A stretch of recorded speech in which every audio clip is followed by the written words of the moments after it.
প্রথমেই আসে ভারসাম্য কি বা ভারসাম্য বলতে আমরা কি বুঝি। ভারসাম্য বলতে সাধারণত বুঝি একটা সামঞ্জস্য বিধান করা, কোনো দিকে অধিক ঝুঁকে না পড়া, কোনো একটা বিষয়কে অধিক গুরুত্বপূর্ণ মনে করে আর একটা বিষয়কে গুরুত্বহীন করে না ফেলা। ওই হাদিসটা আমার বিশ্বাস এখানে যারা বসে আছেন সবাই জানেন।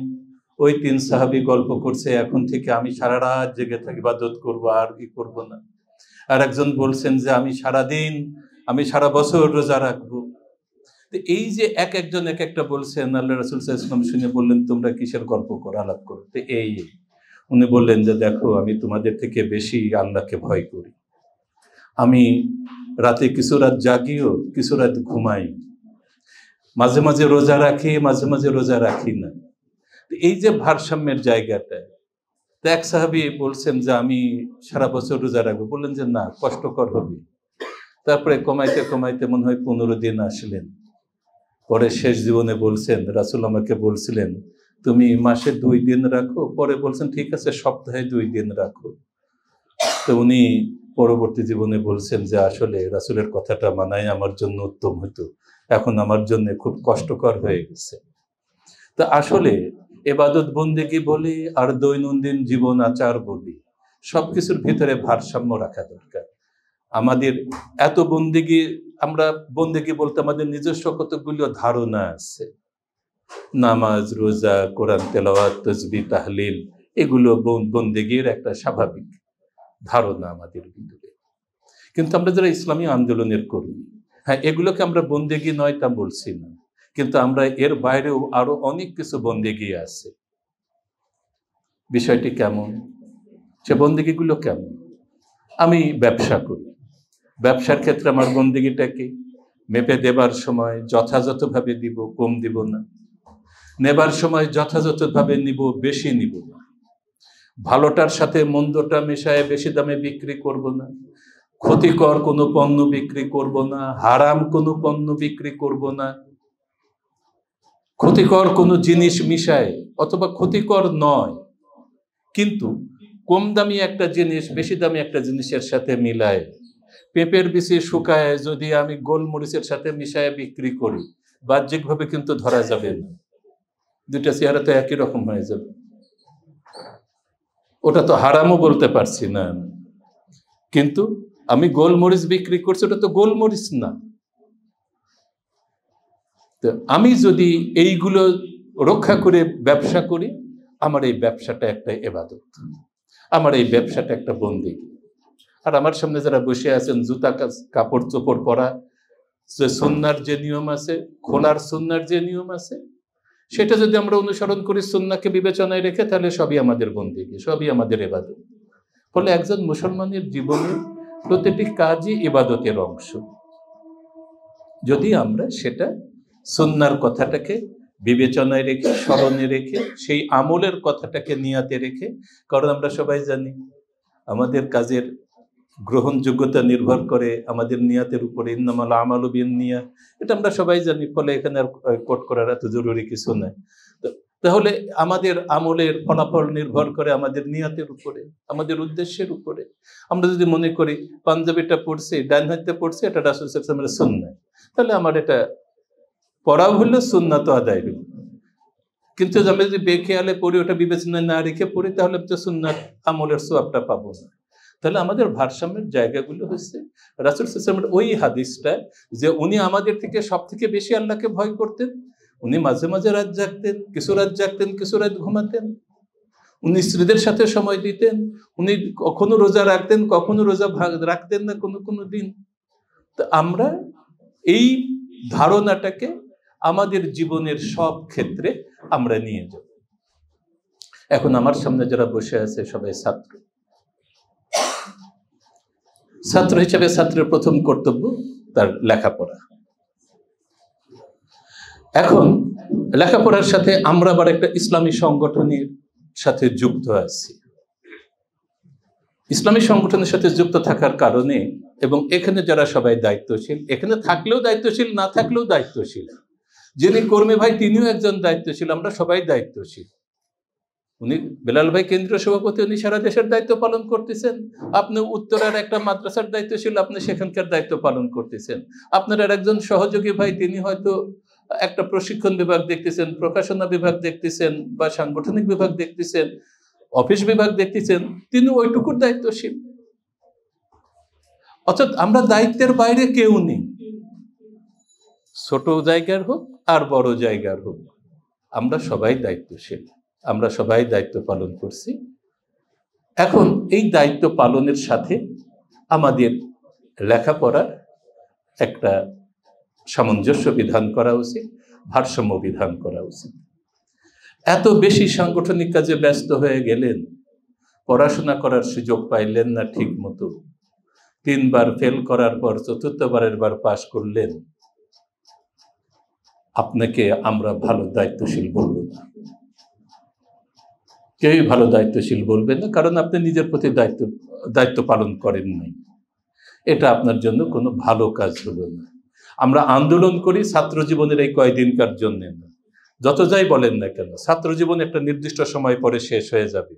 সাধারণত আমাদের দেশে 25-26 বছর বয়স পর্যন্ত গেলে পারে, 5 থেকে 6 বছর বয়সে সাধারণত শুরু হয়। এর আগে প্রি স্কুল এগুলোর আমি খুব ধর্তব্যের ভিতরে নিচ্ছি না, বা পারিবারিক শিক্ষা কিছু শুরু হয় তার আগে।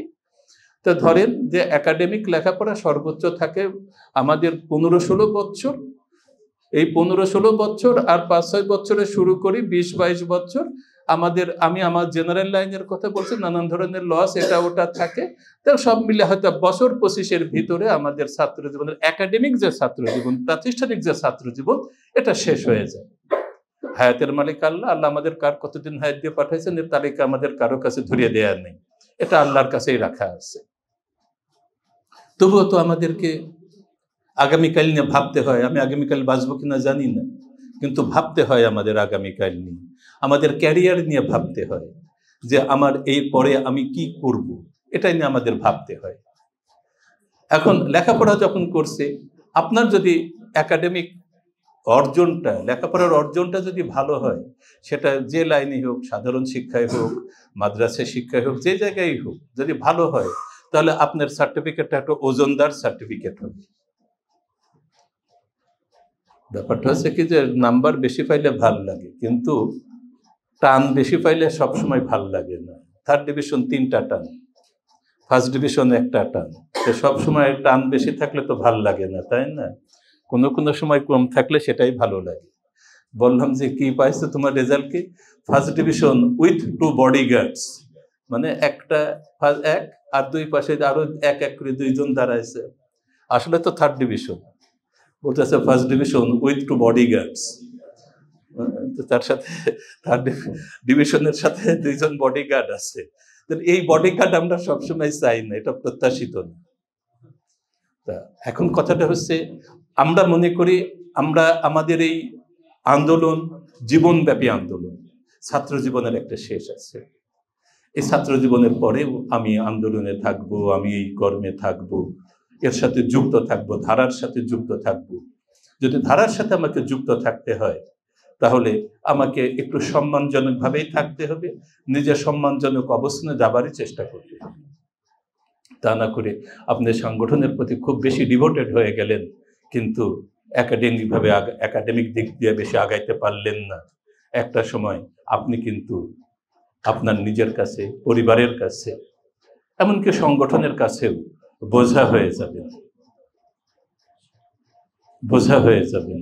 এর কিছু রূঢ় বাস্তবতা কিছু আছে, বলতে শুনতে এই মুহূর্তে খারাপ লাগবে, যে এমনও হয়েছে যে আন্দোলন করছে ঠিক আছে, সংগঠনে এখনো আছে, বিশ্ববিদ্যালয় থেকে অনার্স মাস্টার্স পাস করছে, তারপরে কি বিপ্লব করবে, এই করবে ওই করবে। বললাম একটা কলেজে ঢুকো, বিপ্লব করে একটা কলেজে ঢুকো, না ভাই আপনি দুনিয়াদারি হয়ে গেছেন। এখন দেখা যাচ্ছে যে দুনিয়াতে আল্লাহ যখন রাখছেন, তখন দুনিয়া বাদ তো দিতে পারতেছি না। হ্যাঁ, আবার একই সাথে এটাও মাথায় রাখতে হবে, এই দুনিয়া আমার অনন্ত আবাস নয়, দুনিয়া আমার অনন্ত দিনের জন্য নয়, আমাদের অনন্ত দিন হচ্ছে আখিরাত, সেটা আমাদের অনন্তকাল। তো এই অনন্তটা তো মাথায় রাখতে হবে। দেখেন আল্লাহ রাব্বুল আলামিন কি ভারসাম্যটা তৈরি করে দিচ্ছেন। আমরা সবাই মুসলমান এখানে যারা আছি, এবং মোটামুটি চলতি সমাজের হিসাবে একটু ভালো মুসলমান, কারণ আমরা বিশ্বাস করি যে বিশ্বাসের যে মৌলিক জায়গাগুলো আছে, বিষয়গুলো আছে, আমাদের সবার ভিতরে সেই মৌলিক বিশ্বাসগুলো আছে, ভালোভাবেই আছে আলহামদুলিল্লাহ। এখন যে কথাটা আসে সেটা হলো, দেখেন, যদি এমনটা হতো যে আমরা দুনিয়াতে জন্মগ্রহণ করছি, এরপরে আখিরাত নামক কোনো বিষয় আর নেই, দুনিয়াতে যা আছে খাই দেয় চলে ফিরে একদিন মরে যাবো, শেষ হয়ে যাবে, তাহলে আমরা কয়জন ভালো হতে যাইতাম, কয়জন ইবাদত বন্দেগী করতে যাইতাম? আপনারা অনেক হয়তো করতেন, আমিও অন্তত করতাম না। ইবাদত করলেও পুরস্কার নাই, না করলেও শাস্তি নাই, তাহলে লাভ নাই। ঠিক আছে, 2-4 দিন মানুষ একটু ভালো বলে তো ওই ভালো মন্দ বলায় কিছু যায় আসে না। এখন ধরেন যে না, দুনিয়াতে হুকুম মানে চললাম, কিন্তু এর জন্য পরবর্তীকালে একটা বিচার আছে, মৃত্যুর পরে আর একটা জীবন আছে, সেখানে বিচার আছে। আচ্ছা ধরে নেই বিচার হলো, শুধু জান্নাত আছে, জাহান্নাম নামে কোনো জায়গা নাই। যদি এমনটা হতো, তাহলে মরার পরে এমনিও জান্নাত এমনিও জান্নাত, তো দুনিয়া আবার একটু জান্নাতে সুখ ভোগ করে নিই না কেন? বৈধ অবৈধ যেভাবেই পারি না কেন? অথবা ধরে নেন শুধু জাহান্নাম আছে, জান্নাত নাই, এমনেও জ্বলা অমনেও জ্বলা, তে দুনিয়ায় জ্বলবো কিসের জন্য? দুনিয়ায় অন্তত একটু ভোগ বিলাস করিয়ে নিন, মরার পরে তো জ্বলতেই হবে, জ্বলা ছাড়া তো পথ নাই। যদি এমন হতো জান্নাত নাই, শুধু জাহান্নাম আছে, তাহলে এমনেও জ্বলবো অমনেও জ্বলবো, দুনিয়া একটু ভোগ বিলাস করিয়ে নিন। না, আল্লাহ এইখানে একটা ভারসাম্য দিয়ে দিচ্ছেন যে তোমার এই দুনিয়ার জীবন এর উপরে নির্ভর করছে আখিরাতের ফলাফল। সবাই হাদিসটা জানেন, আমার আর বলার দরকার নেই, যে যে আখিরাতের ফলাফলটা নির্ভর করছে দুনিয়ার জীবনের আমাদের কার্যকারণের উপরে। সে কাজটা কি? বিশ্বাস এবং আমাদের কর্ম, ঈমান এবং আমলে সলে, এর উপরে মূলত নির্ভর করছে আমাদের পরবর্তী বিষয়টা, পরবর্তী জীবনটা কেমন হবে সেই জিনিসটা নির্ভর করছে তার উপরে। তো এখন আমি এই ক্ষেত্রে একটা বিষয় হযরত উমর রাদিয়াল্লাহু আনহু যেটা বলছিলেন সেটা একটু স্মরণ করাইতে চাই। তিনি বলছিলেন যে একজন দায়িত্বশীলের 4টা গুণ থাকা অপরিহার্য। 1, তিনি তার ভিতরে কোমলতা থাকবে, কিন্তু তিনি দুর্বল হবেন না, দুর্বলতা নয়। তিনি স্বভাবে কোমল হবেন, কিন্তু তিনি দুর্বলতার আশ্রয় নেবেন না। 2, তার সিদ্ধান্তে দৃঢ়তা থাকবে, কিন্তু কঠোরতা নয়। সিদ্ধান্ত যেটা গ্রহণ করছে আপনারা ওইটা স্মরণ করেন। হযরত রাসূল আকরাম সাল্লাল্লাহু আলাইহি ওয়াসাল্লাম উহুদ যুদ্ধের সেই প্রথম সিদ্ধান্ত, যে প্রথমে প্রতিরোধমূলক যুদ্ধ, সাহাবারা যখন বললেন যে না আমরা বাইরে যে যুদ্ধ করব, অধিকাংশের মত উনি গ্রহণ করলেন। পরে সিনিয়র সাহাবীরা বললেন তোমরা কি জানো আল্লাহ রাসূল নিজের কথা বলেন না, আল্লাহর থেকে বলেন, আল্লাহর ইশারা ছাড়া কিছু বলেন না, তোমরা কি করলে? তখন ওনারা যে আবার বলছেন ইয়া রাসূলুল্লাহ আমাদের সিদ্ধান্ত বাদ, আপনারটাই ঠিক। রাসূল সাল্লাল্লাহু আলাইহি ওয়াসাল্লাম কি বললেন? যে বর্ম একবার পরা হয় সেটা খোলা আল্লাহ রাসূলের জন্য শোভা পায় না। উনি বলেন নাই ওই মিয়ারা আমাদের মতো এখন কেন ফিরে আসতেছ? তো সিদ্ধান্ত যাতে দৃঢ় থাকতে হবে, কিন্তু সেই সিদ্ধান্ত আমরা বাস্তবায়ন করতে যে আমাদের ভিতরে কঠোরতা যেন না আসে, যা আমরা সাধারণত অনেক সময় দায়িত্বশীল হিসেবে দৃষ্টান্ত স্থাপন করতে পারি না। কর্মীদের সাথে আমরা রূঢ় আচরণ করি। এই রূঢ় আচরণ, একটা খুব বিখ্যাত কবিতা আছে, কাফেলার সারি হতে বিচ্ছিন্ন হলো কেউ, সংশয়িত হলো কেউ হেরেমের প্রতি, কেননা ব্যবহার প্রীতিপূর্ণ নয় আমাদের সিফাহ সালারে। আল্লামা ইকবালের কবিতা। যে কাফেলার থেকে যদি কেউ বিচ্ছিন্ন হয়ে যায় আমাদের আচরণের কারণে, তাহলে সেই দায় আখিরাতে কিন্তু আমাদের টানতে হবে। যে একজন মানুষ, একটু আগে মনির ভাই বলছিলেন যে একজন মানুষ তিনি সংগঠনে আছেন, সংগঠনের দায়িত্বশীল হন, কর্মী হন, সমর্থক হন, যাই হন, আমাদের কথাবার্তা আচার আচরণের কারণে যেন তিনি সংগঠনে যুক্ত থাকেন, বিযুক্ত না হন, এটা আমাদের মাথায় রাখতে হবে। তৃতীয় উনি বলছেন, তৃতীয় গুণ, তিনি স্বল্প ব্যয়ী হবেন, মিত ব্যয়ী হবেন, কিন্তু কৃপণ হবেন না। এটা দায়িত্বশীলের আর একটা গুণ। তিনি মিত ব্যয়ী হবেন, কিন্তু কৃপণ হবেন না। কৃপণতার বিষয়ে অনেক হাদিস আছে, সেটা এই মুহূর্তে আর দরকার নেই, আপনারা জানেন। আসলে কৃপণের জন্য জান্নাত নয়, এটা মাথায় রাখবেন। যে কৃপণ লোকটা একটা সময় এই হয় যে সে জাকাত পর্যন্ত দিতে চায় না, ওষুধ দিতে চায় না, আল্লাহ রাস্তায় ব্যয় করতে চায় না, নফল ব্যয় তো দূরের কথা, ফরজ ব্যয় করতে চায় না। এমন হয়ে যায়, সে মনে করে এটা বুঝি সবই তার অর্জন। কারণ তো হযরত মুসা আলাইহিস সালামের ভাই ছিলেন, চাচাতো ভাই, নবী বংশের মানুষ, কিন্তু তার কার্পণ্যের কারণেই তো তিনি অভিশপ্ত হয়ে গেলেন, কৃপণতার কারণেই তিনি অভিশপ্ত হয়ে গেলেন। এরপরে দানশীলতা, চতুর্থ, কিন্তু অপব্যয় নয়। দানশীল হবেন কিন্তু অপব্যয়ী হবেন না। এই চারটা গুণ হযরত উমর রাদিয়াল্লাহু তাআলা আনহু বলছেন একজন দায়িত্বশীলের জন্য। তো আমরা জানি যে রাসূল সাল্লাল্লাহু আলাইহি ওয়াসাল্লামের জিন্দেগিটাই তো হচ্ছে কোরআনের বাস্তব রূপ, অর্থাৎ কোনটা কিভাবে পালন করতে হবে না হবে সেটার বাস্তব শিক্ষাটা রাসূল সাল্লাল্লাহু আলাইহি ওয়াসাল্লাম আমাদেরকে দিয়ে দিয়েছেন সাহাবায়ে কেরামদের শেখানোর মাধ্যমে। সেটাই আমাদের কাছে আজকের দৃষ্টান্ত, যে রাসূল সাল্লাল্লাহু আলাইহি ওয়াসাল্লাম সাহাবীদেরকে যে শিক্ষা যেভাবে দিয়েছেন, যেটা যেভাবে পালন করতে বলছেন, আমরা সেটা সেইভাবে পালন করি।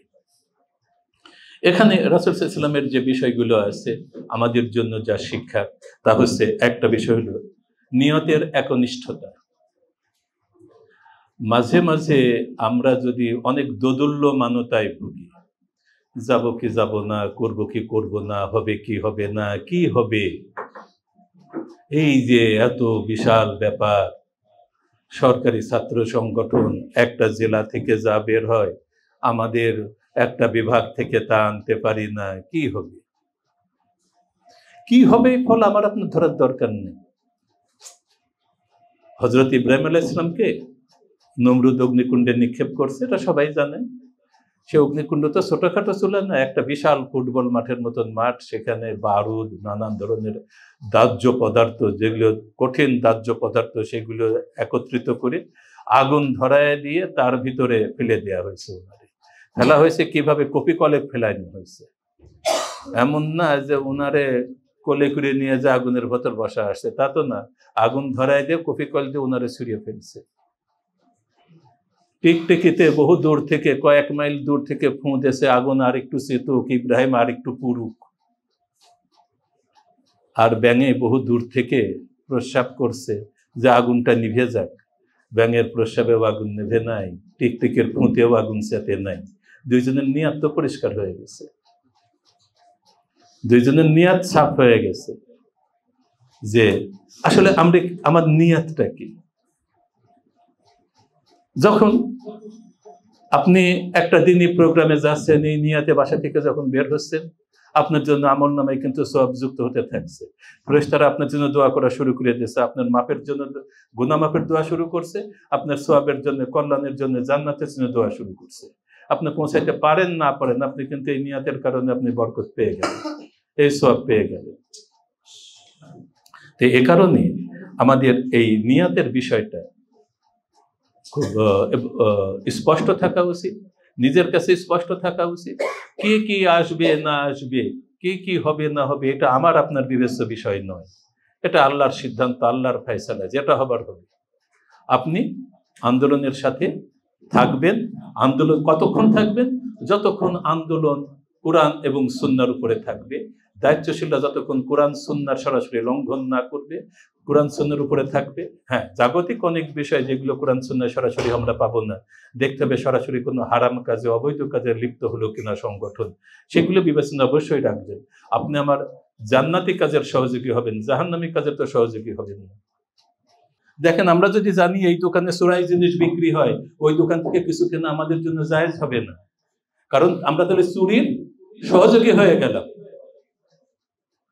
আমি তো টাকা দিয়ে কিনছি, আমি কি অন্যায় করছি? না, সরল এত সরল না। আপনি না জানিয়ে করছেন, আল্লাহ মাফ করুন, সেটা ভিন্ন প্রসঙ্গ।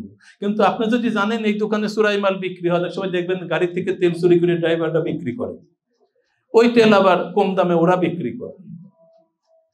আমি যদি মোটরসাইকেল চালাতে এই জায়গাটা গেলে ওখানে 135 টাকা লিটার, এখানে গেলে 120 টাকা লিটার, 10 টাকা লিটার পাওয়া যায়, আমারও কিছু টাকা বাঁচবে। কিছু টাকা বাঁচবে, কিছু গুণাও আবার সাথে অ্যাকাউন্টে এসে যোগ হবে আর কি, কারণ আমি চুরির সহযোগী হয়ে গেছি এখানে। তো এই জিনিসটা আমাদের মাথায় রাখতে হবে, আমরা যেন কোনো অন্যায় কাজের সহযোগী না হই, সেটা আমাদের মাথায় রাখতে হবে। এরপরে আমাদের আরেকটা কথা যেটা রাসূল সাল্লাল্লাহু আলাইহি ওয়াসাল্লাম, ভারসাম্যপূর্ণ জীবন। ইসলামের মৌলিক শিক্ষাই হচ্ছে এটা। আমরা যে কথা নিয়ে শুরু করছিলাম, আমাদের জীবনটা হবে ভারসাম্যপূর্ণ। আমাদের একটা প্ল্যান থাকবে। আমার বিশ্বাস আপনাদের সবারই সেটা আছে। ব্যক্তিগত রিপোর্ট সবাই রাখেন। ব্যক্তিগত রিপোর্টের কাজগুলোকে আপনি একটা পরিকল্পনার ভিতরে সাজাইলেই দেখবেন যে ইনশাল্লাহ আপনার জীবনের 75 থেকে 80% কাজ হয়ে গেছে এর ভিতরে। ওই রিপোর্টটাকে যদি আপনি একটু চিন্তা করে 1 ঘন্টা সময় দিয়ে, আধা ঘন্টা সময় দিয়ে মাসের প্রথমে যদি ওইটা একটু সাজায় নেন এই মাসের জন্য, এই বছরের জন্য, তাহলে দেখবেন, আর সেটা যদি দৈনন্দিন জীবনে একটু অনুসরণ করার চেষ্টা করেন, দেখবেন যে বাকি 20-25% কাজ হয়ে গেছে আপনার। তো এই জন্যে আমাদের এই বিষয়টা, পরিকল্পনার জায়গাটায় আমাদের স্পষ্ট থাকতে হবে। আমরা যদি পরিকল্পনাটা যথাযথভাবে প্রণয়ন করতে পারি, ব্যক্তিগত পরিকল্পনা নিতে পারি, শাখার পরিকল্পনা যথাযথভাবে নিতে পারি, আর সেটা বাস্তবায়নের জন্য যদি যথাসময়ে যথা উদ্যোগটা নিতে পারি, দেখা যাবে যে ইনশাল্লাহ আমরা আমাদের এই জায়গাটায় স্বাভাবিকভাবেই একটা ভারসাম্য ইনশাল্লাহ চলে আসবে। আর আমরা সূরা বাকারার 143 নম্বর আয়াত, এটা আমরা সবাই জানি যে ওয়াকাযালিকা জাআলনাকুম উম্মাতাও, এটা আয়াতটা আমাদের সবার জানা আছে যে আল্লাহ আমাদেরকে মধ্যমপন্থী উম্মাত হিসাবে সৃষ্টি করছেন, এবং আমরা যেন দুনিয়ার অন্যান্য মানুষের জন্য সাক্ষী হতে পারি, যেন রাসূলও আমাদের জন্য কাল সাক্ষী হন কিয়ামতে যে আমরা এরা আমার লোক। এই সাক্ষীর জন্য রাসূল আমাদের জন্য হয়ে যান। তা আসলে আমরা মধ্যপন্থী অর্থই হচ্ছে একটা, আমরা কোনো প্রান্তে চলি না, কোনো প্রান্তিক ধারণা আমাদের নেই। আমরা একটা ভারসাম্যের অবস্থা আমরা রক্ষা করি। আমরা কোনো প্রান্তিকতা, সেটা এটা মানুষের একটা স্বাভাবিক প্রবণতা থাকে একটা প্রান্তিকতার প্রতি। দেখবেন যে আমাদের অনেক সম্মানীয় আলোচক আছেন, দ্বীনি আলোচক, যারা কাফের, জাহান্নাম, হারাম এইগুলো ছাড়া, মানে মানুষের জন্য জাহান্নামে ঢুকাইতে পারলেই আমার জান্নাতটা প্রশস্ত হয়ে যায়। আরে ভাই, কোরআন শরীফটা একটু যদি মনোযোগ দিয়ে পড়ি আমরা, আমার তো মাঝে, আজকে আমি সকালে বলছিলাম যে আমার মাঝে মাঝে মনে হয় আল্লাহ আমাদের মাফ করিয়ে দিবেন। কেন এই কথা বললেন? যে হযরত মুসা আলাইহিস সালামের কওম যে খাসরামিটা করছে ওনার সাথে, এর কি দেখেন কোরআন নাযিল হয়েছে রাসূল সাল্লাল্লাহু আলাইহি ওয়াসাল্লামের উপরে, অথচ 1/3 বেশি মুসা আলাইহিস সালামের কাহিনী। এরপরে এমন কোন বড় সূরা নাই যে সূরায় ঘুরে ফিরে মুসা আলাইহিস সালামের কাহিনী আসেনি, ওনার কওমের কাহিনী আসেনি। কম খাসরামি করছে, এই একটু যেই নবী গেছে এক জায়গায় অমনি বাছুর পূজা শুরু করছে। ও মুসা, যা তুমি আর তোমার আল্লাহ করো, আমি এর ভিতরে নাই, এইরকম সরাসরি ঘোষণা দিয়ে তুমি আর তোমার আল্লাহ দেখো, আমি এর ভিতরে না, আমরা এর ভিতরে নেই। বসে থাকলে এদিকে কায়থায় বসে থাকলে পোলাপানের মতন আমি যাবো না, তো যাবোই না, এইরকমের। এরপর আল্লাহ মাফ করছে। আল্লাহ রেডিমেড খাবার দিচ্ছেন, 2 দিন খাওয়ার পরে, কয়দিন খাওয়ার পরে কয় যে ভাল লাগে, নেতা দেয় না, কোথা দেয় না, সেটা দেয় না, ওইটার পর পায়খানা করছে বদমাইশির। তো আল্লাহ এরপরেও কিন্তু মাফ করছে। যখন এই এত মাপের ঘটনা দেখি, তখন মনে হয় যে আর যাই করি না করি, ওই রকম খাসরামি তো অন্তত করি না। আল্লাহ মনে হয় আমাদের মাফ করে দিবেন আর কি। আল্লাহ মাফ করে দিবেন বলে তো এগুলো আমাদেরকে শুনাইছেন। তো তোমরা হতাশ হয় না বান্দা, আমার রহমত আমার ক্রোধ থেকে অনেক উপরে, যেটা আমরা এই হাদিসও সবাই জানি, এটা ব্যাখ্যার দরকার নেই যে আমার ক্রোধ, আমার রহমত আমার ক্রোধ থেকে অনেক উপরে। আল্লাহর রহমতটা অনেক বেশি, আল্লাহর দয়া অনেক বড় আল্লাহর ক্রোধ থেকে। তো ব্যাপারটা হচ্ছে কি যে আল্লাহকে আমরা শুধু কাহার চেনার দরকার নাই, রহমান, রাহিম, গফুর এইগুলোই আমরা চিনিয়ে রাখি। হ্যাঁ, ওগুলো অবশ্য মাথায় রাখা দরকার যে একেবারে ছাড়িয়ে দিয়ে চললাম, হালাল হারাম বাঁচলাম না, ইচ্ছাকৃতভাবে একেবারে সবকিছু মিলায় ফেললাম, এটা আরো খারাপ জিনিস হয়ে যায়। তখন সতর্ক থাকতে হবে। এরপরে যদি ভুল ভ্রান্তি হয়ে যায়, হতাশ হওয়া যাবে না, আল্লাহর ওই রহমতের উপরে বিশ্বাস রাখতে হবে। আমাদের যে না, আল্লাহ চাইলে আমরা ইনশাল্লাহ ভালো অবস্থায় থাকবো। এরপরে আপনারা সূরা লুকমানের যদি 19 আয়াতে দেখেন, তাহলে দেখবেন যে তিনি তার সন্তানদের, হযরত লুকমান কেউ কেউ নবী মনে করেন, আবার মনে করেন না, এটা নিয়ে আলোচনা, সেই আলোচনা ঢোকায় আমাদের দরকার নেই। কিন্তু তিনি যে একজন বিজ্ঞ মানুষ, এটা তো মানতে আমাদের কোনো কষ্ট নেই, কারণ তার প্রসঙ্গ স্বয়ং আল্লাহ রাব্বুল আলামিন কোরআনে কারিমায় তার নামে একটা সূরা আসছে, এবং তিনি তার সন্তানকে যেটা বলছেন যে তুমি তোমার আচরণে মধ্যপন্থা অবলম্বন করবে, যে নিজের চালচলনে মধ্যপন্থা অবলম্বন করবে, আর কণ্ঠস্বর নিচু রাখবে। কণ্ঠস্বর নিচু রাখা এটা কিন্তু খুব গুরুত্বপূর্ণ। আসলে আমাদের খুব জটিল হয়ে গেছে, আমরা খুব খারাপ হয়ে গেছি। কেন? আমরা মনে হয় কথার মানে গলার জোর দিয়ে বলতে না পারলে আমাদের বক্তব্যের দৃঢ়তা মনে হয় প্রকাশ পায় না। এই একটা উদাহরণ দেব, এটাকে আপনারা আবার ভালো লাগুক মন্দ লাগুক অন্য কিছুর সাথে মিলায়েন না। উদাহরণটা একটু আমাদের সাথে একটু তাদের দ্বিমত আছে, সে আসন্নের বিষয় আছে, তো ওগুলোর বিষয়ে আমাদের ঢোকার দরকার নেই। ইরানের বিপ্লবের পরে, বেশ পরে, যখন ইরানের এক যুদ্ধ হয়, তখন বাংলাদেশ থেকে আপনারা জানেন যে হযরত হাফিজুর রহমতুল্লাহর নেতৃত্বে ওলামায়ে কেরামের একটা দল কিন্তু মধ্যপ্রাচ্য সফর করছে, ইরানিরা সফর করছে যুদ্ধ বন্ধ করার জন্য। তো ফিরে আসার পরে আমাদের আক্তার ফারুক সাহেব একটা বই লিখছিলেন। তো উনি লিখছিলেন যে ইরানে কে কত বড় নেতা এটা বোঝা যায় কে কত আস্তে কথা বলে, কে কত আস্তে কথা বলে। আর আমরা তো মোটামুটি ষাঁড়ের মতন চিৎকার করতে না পারলে, গলার রগ ফুলায়া ফেলতে না পারলে আমাদের বক্তৃতা হয় না। আসলে নিচু স্বরে কথা বলাটা আমাদের মেজাজকে শান্ত রাখে। আর আমরা যে উচ্চ স্বরে বেশি কথা বলি, হ্যাঁ, আমার পেশাগতভাবে আমি মাস্টারি করছি, যে কারণে আমার জোরে কথা বলতে হয়েছে, সেটা ভিন্ন প্রসঙ্গ। কিন্তু হ্যাঁ, যেখানে জোরে বলা দরকার সেখানে জোরে বলবো, ঠিক আছে, কিন্তু সেটা যেন এমন না হয় গাধার মতন, গর্ধবের মতন কর্কশ। সেটাও কোরআনের আয়াতে আছে যে নিকৃষ্ট, এটা নিঃসন্দেহে গর্ধবের কণ্ঠস্বরটা নিকৃষ্ট, এটা গাধার মতন কর্কশ কণ্ঠ যেন না হয়। আমরা যেন, আর একটা কথা, আমরা সংগঠন করি, ছাত্র সংগঠন করি, আমাদের কতগুলো জিনিস মাথায় রাখা উচিত। আমাদের উচ্চারণটা যেন প্রমিত হয়, সুন্দর হয়। আমরা যখন লিখবো, লেখাটা যেন শুদ্ধ হয়। আমরা বলি যার হয় যক্ষা তার নাই রক্ষা, আসলে কিন্তু এটা কিন্তু শুদ্ধ উচ্চারণ না, তাকে জানেন? যক্ষা না যক্ষা হবে, রক্ষা না রক্ষা হবে, বক্ষ না বক্ষ হবে। তো এই যে প্রমিত উচ্চারণ একটা আছে, বিপদে মোরে রক্ষা করো এ নহে মোর প্রার্থনা, বিপদে আমি না যেন করি ভয়। আসলে আমাদের উচ্চারণটা যেন, শব্দের উচ্চারণটা যেন প্রমিত হয়, সুন্দর হয়, আর আমাদের কণ্ঠ স্বরে যেন কোমলতা থাকে। আমরা সবাই, আমি অবশ্য মাস্টারি করে আসলাম, তারপরে তো কখনো কখনো ছাত্র, একটু আগেই ছাত্র হয়েছে, মুনির ভাই কথা বলছেন, আমি শুনছি, তার ভিতরে থেকে আমি কিছু কিছু বিষয় নিয়েছি। ওই মুহূর্তে উনি আমার শিক্ষক, আমি ওনার ছাত্র। আমরা দেখবেন, আপনারা আছেন সবাই ছাত্র, কোনো কোনো স্যারের ক্লাস করতে ভালো লাগে বেশি, করতেই মন চায়, আর কোনো কোনো স্যারের ক্লাসে যত তাড়াতাড়ি শেষ হয় ভালো লাগে। কারণটা কি? হয়তো যার ক্লাসটা তাড়াতাড়ি শেষ হলে ভালো লাগে তিনি হয়তো আরো জবরদস্ত শিক্ষক, কিন্তু কথার কোমলতা হয়তো আকৃষ্ট করে না। আরেকজন হয়তো গল্পে, কথায়, উদাহরণ, উপমা, এগুলো দিয়ে একটা বিষয় সহজবোধ্য করে তোলেন। কণ্ঠস্বরের মাধুর্য আছে। একটু আগে একটা ভাই একটা সঙ্গীত পরিবেশন করছেন, শুনতে ভালো লাগছে। আমার মাঝে মাঝে মনে হয়, হায়, আমি যদি একটু গাইতে পারতাম। যদি আমি জানি মোটামুটি আমার শব্দের উচ্চারণগুলো ঠিক আছে আর কি, আমি চেষ্টা করি যে উচ্চারণগুলো প্রমিত রাখতে। বন্ধু বান্ধবের সার্কেলে বসলে সে কথা ভিন্ন, কিন্তু আমি গাইতে গেলে তো গান হয় না, সেটাও গান হয়, GUN, গান মানে বন্দুক আর কি, বন্দুকের ঠাস ঠাস শব্দের মতন আমার ওই জায়গাটা আমার অবস্থা খুব খারাপ। তো যাই হোক, তো এখন এ কারণে আমাদের এই দিকে হ্যাঁ আমরা একটু চেষ্টা করলে আমরা এই চর্চাটা করতে পারি।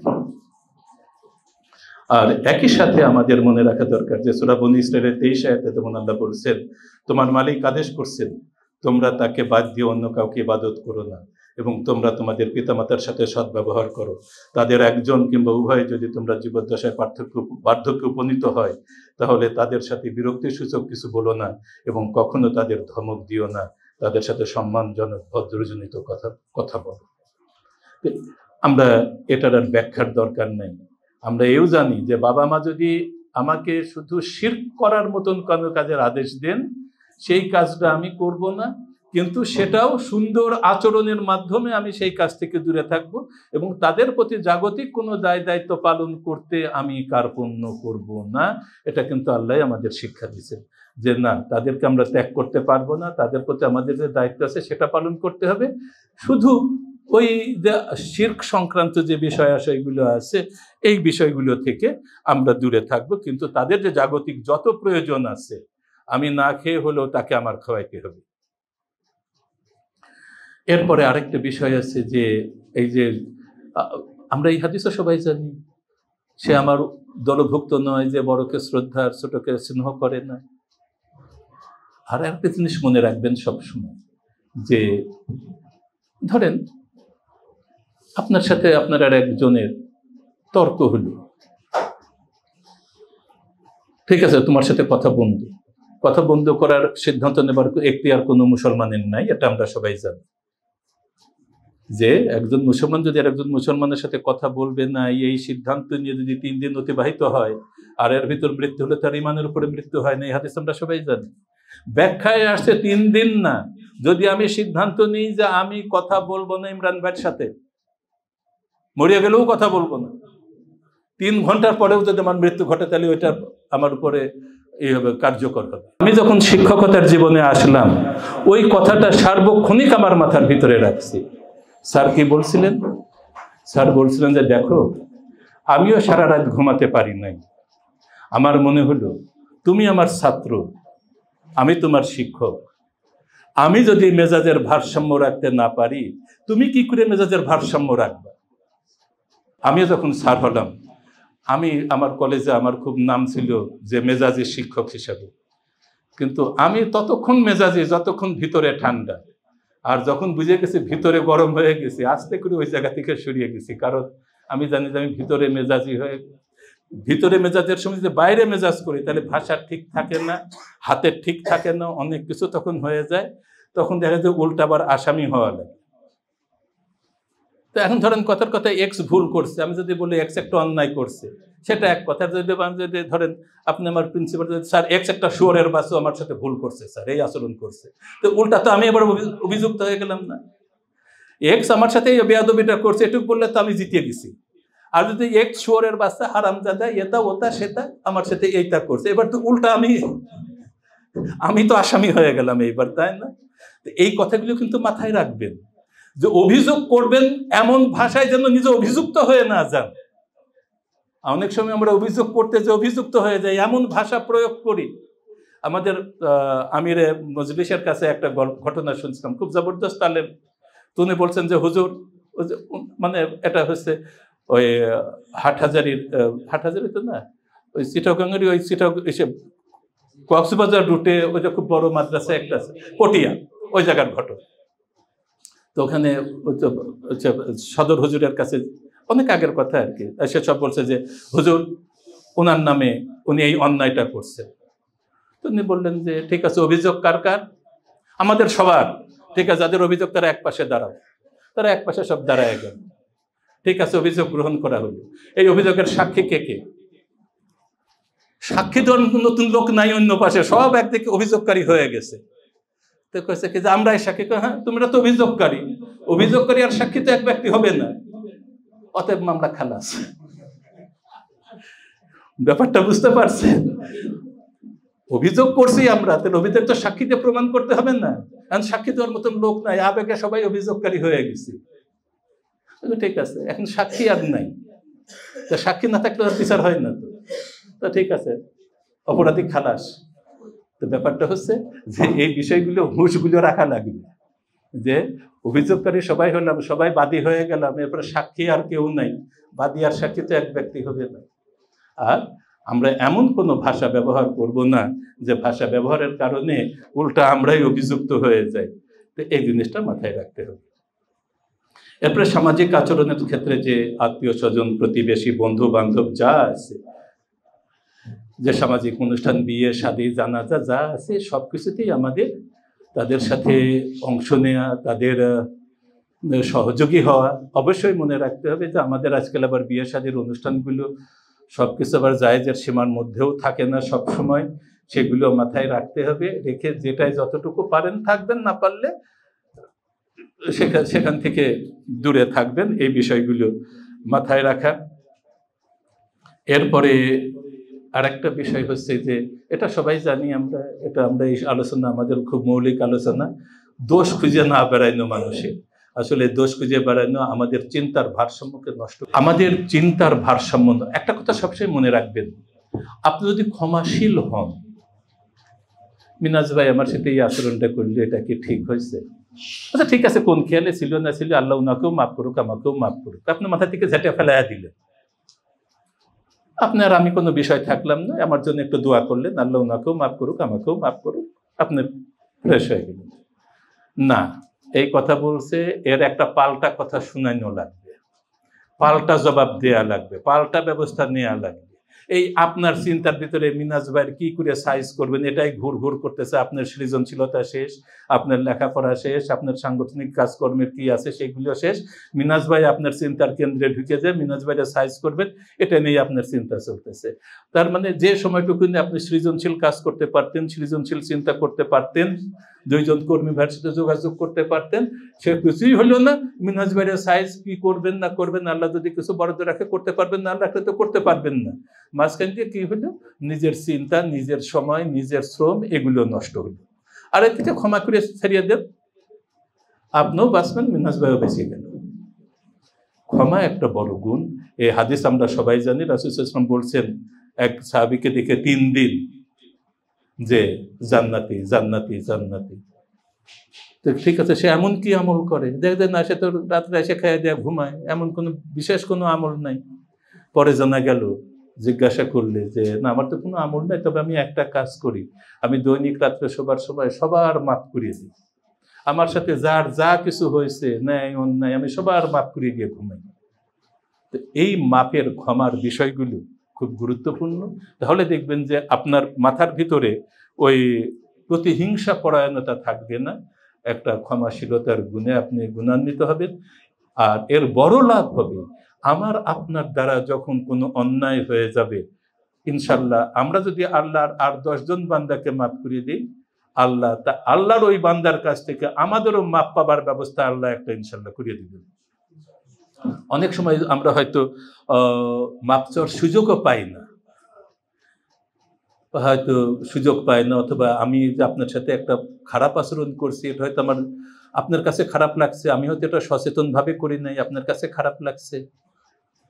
তো কিন্তু দেখা যাবে যে ফলে আমি মাপ চাই নাই, কিন্তু আপনি মাপ করিয়ে দিচ্ছেন, আল্লাহ আমার মাপের ব্যবস্থা করিয়ে দিবেন ইনশাল্লাহ। তো আমাদের এই বিষয়গুলো মাথায় রাখতে হবে, যেন আমরা আল্লাহর কোনো বান্দাকে আটকায় না রাখি আমাদের সাথে মুআমালাত মুআশারাতের জায়গায়। এরপরে কর্মজীবনে যে বিষয়গুলো থাকে, যে সেখানে আমাদের দায়িত্ব যথাযথভাবে পালন করা। কারণ কর্মজীবনে মনে রাখতে হবে যে আমরা যে রুজিটা করি তা কিন্তু এই কর্মের বিপরীতে। আমি যদি এই কর্মে ফাঁকি দিই, আমার রুজিটা কিন্তু হালালের ক্ষেত্রে কিন্তু সংকট দাঁড়ায় যাবে। ইচ্ছাকৃতভাবে যদি ক্ষতি করি তাহলে আমার রুজির কিন্তু সাথে ভেজাল মিশে যাবে। তো এই কারণে আমাদের এই বিষয়টা মাথায় রাখতে হবে, যেন আমাদের কর্মজীবনের আমাদের দায়িত্ব পালনগুলো যথাযথ হয়, সচেতনভাবে আমরা দায়িত্ব পালন করি, সেটা মাথায় রাখতে হবে। এরপরে আমরা যেন ইনসাফ প্রতিষ্ঠা করতে পারি, স্বজন প্রীতি যেন না করি। এরপরে সহকর্মীদের ত্রুটি বিচ্যুতি এগুলো যেন আমরা তালাশ করে না বেড়াই, এগুলো কিন্তু খুব বাজে দিক। এগুলো খুব বাজে দিক। মানুষের ত্রুটি বিচ্যুতি এগুলো খুঁজে বেড়ানো, ছিদ্রান্বেষণ করা, এটা খুব খারাপ জিনিস। আমরা ত্রুটি বিচ্যুতির ঊর্ধ্বে কেউ না, তো ফলে আমরা এর দ্বারা আমরা অন্যের কিছু করতে না পারি নিজের ক্ষতিটাই কিন্তু কার্যত করতে পারি। এই জন্য এই দিকে আমাদের লক্ষ্য রাখা উচিত, এবং এগুলো আমাদের জীবনের ভারসাম্য নষ্ট করে দেয়। কারণ দেখবেন যে ওই আমার এক কলিগ আছে, নামটা বলার দরকার নেই, ওই টেলিভিশনে ক্রাইম সিরিয়ালগুলো সে বেশি দেখে। ফলে কোনো ছাত্র যদি কোনো সমস্যা নিয়ে এসে কথা বলে, সে ওই ধরেই নাই পুলিশের মতন, ও এসে সত্যি কথা বলতেছে না। তা আমারে বলে যে, আমার কাছে এসে বললে যে আমি তো ওটা নিয়ে নিই, আমারে বলে যে হ্যাঁ মিনাজ ভাই আপনি এমন করে নিন কিসের জন্য, ওরা তো এসব মিথ্যা কথা বলে। যে ভাই মিথ্যা যদি বলে সে দায় ওর, আমি ওর কথাটাকে সত্য ধরিয়ে নিছি। আর আমি ওরে বলি যে বাবা রে তোর কাজটা করে দিলাম, যদি মিথ্যা বলিস আজকে তুই এরপরে আসে আমার সাথে আর মিথ্যা বলিস না, সত্যি কথা বলিস আমি তোর তারপরেও মাফ করে দিব, আমি তোর ব্যবস্থা নিয়ে নিই, তোর মিথ্যা কথা বলার দরকার। আমরা তো বিচারক না, আর এমন কোনো অপরাধ করি আসে নাই, চুরি ডাকাতি খুন খারাপি তো করি আসে নাই যে সেই বিচার করতে বসছি। হয়তো 2 দিন ক্লাসে আসে নাই, বিষয় তো এইটাই, তোর মিথ্যা কথা বলার দরকার, তুই সত্যি কথাই বলে তারপর দেখ আমি তোর ব্যবস্থা নিই কিনা। তো এখন ব্যাপারটা হয় কি, ওই টেলিভিশনে ক্রাইম সিরিয়াল দেখে সব কিছু ওই ধরেই নাই যে অপরাধী। আমরা যে যেমনটা নিয়ে থাকি সে তেমনটা নিয়েই আসলে কার্যত আমরা ভাবি। তো এটা মাথায় রাখা দরকার যে আমরা এই জাতীয় জিনিসগুলো থেকে আমরা দূরে থাকব। এরপরে আমাদের যে আত্মীয় স্বজন বন্ধু বান্ধব তাদেরকে আমরা আমাদের সাধ্য অনুযায়ী সহযোগিতা করা, এটা একটা বড় বিষয় আমাদের জন্য। আমাদের যে বিষয়টা মাথায় রাখা দরকার, যেন আমাদের সামগ্রিক জীবনে আমাদের বন্ধু বান্ধব, এখন সহপাঠী, এরা যেন আমাদের কথা কাজে কোনো প্রশ্ন উত্থাপন করতে না পারে, প্রশ্নবোধক যেন আমরা না হয়ে যাই তাদের কাছে, এটা আমাদের মাথায় রাখা দরকার। আর আমরা দুনিয়ার জীবনে চলার সময় যেন খেয়াল রাখি যে আজকে দুনিয়ায় আমাদের প্রত্যেকটা কথা, প্রত্যেকটা কাজ, প্রত্যেকটা চলা, প্রত্যেকটা ফেরা, এই সবই কাল কিয়ামতের কঠিন সময়ে দেখানো হবে, সবই শোনানো হবে। তো কাল যখন কিয়ামতের কঠিন সময়ে এরকম একটা আল্লাহর ঘরে বসে আমরা আল্লাহর কিছু বান্দা আল্লাহর দিন প্রতিষ্ঠার কাজের জন্য কিছু কথা বলছি, এই দৃশ্য যখন আল্লাহ আমাদেরকে দেখাবেন, আমাদের চেহারাটা একটু তো উজ্জ্বল হবে মনে হয়। কেন উজ্জ্বল হবে? যে না, এই দৃশ্য দেখে আল্লাহ আমাদের মাফ করতে পারেন। আবার একইভাবে আকাম কুকাম যা করছি যদি মাপসে না যাইতে পারে ঠিক মতো, যখন বইগুলো দেখাইতে হবে তখন এইবার বুঝে ধরা খাইলাম। আসলে আমরা মাপ পাবার যত সুযোগ আছে সেইগুলো গ্রহণ করার চেষ্টা করি, আর ধরা খাওয়ার যত পথ আছে সেইগুলো এড়ায়ে চলার চেষ্টা করি। তাহলে আশা করা যায় আমরা আমাদের দুনিয়া এবং আখেরাত এই দুটো সুন্দর হবে। সংগঠনে আমাদের যে দায়িত্ব পালন, আমাদের উপর যে অর্পিত দায়িত্ব, সেই অর্পিত দায়িত্ব পালন করতেও আমরা সক্ষম হব। আমি তো ছাত্র জীবন, আমি ইন্টারমিডিয়েট থেকে সংগঠনে আসি, এবং আপনারা বিশ্বাস করবেন কিনা, আমার সংগঠন পূর্ব ছাত্রত্বের রেজাল্ট আর সংগঠন করার পরবর্তী সময়ের ছাত্র জীবনের রেজাল্ট অনেক ভালো। অর্থাৎ ছাত্র জীবন সংগঠন না করে আমার যে একাডেমিক রেজাল্ট ছিল, সংগঠন করার পরে আমার একাডেমিক রেজাল্ট অনেক বেশি ভালো হয়ে গেছে। যদিও আমার প্রত্যেকটা বৈঠকেই ব্যক্তিগত রিপোর্ট উপস্থাপনের পর আমার জন্য কিছু রেগুলার পড়াশোনার একটা কমন পরামর্শ থাকতো, যে পড়াশোনাটা পাঠ্য বই, এই যে পড়াটা, এটা উন্নত হওয়া দরকার, এটা আগানো দরকার। কিন্তু আমার মনে হয় যে আল্লাহর কেন ভালো হয়েছে, মনে হয় না, নিশ্চিত আল্লাহর রহমতটা যুক্ত হয়েছে ওইখানে। আল্লাহর রহমতটা যুক্ত হয়েছে, পেশাগত জীবনেও আল্লাহর রহমত বাড়তে যুক্ত হয়েছে।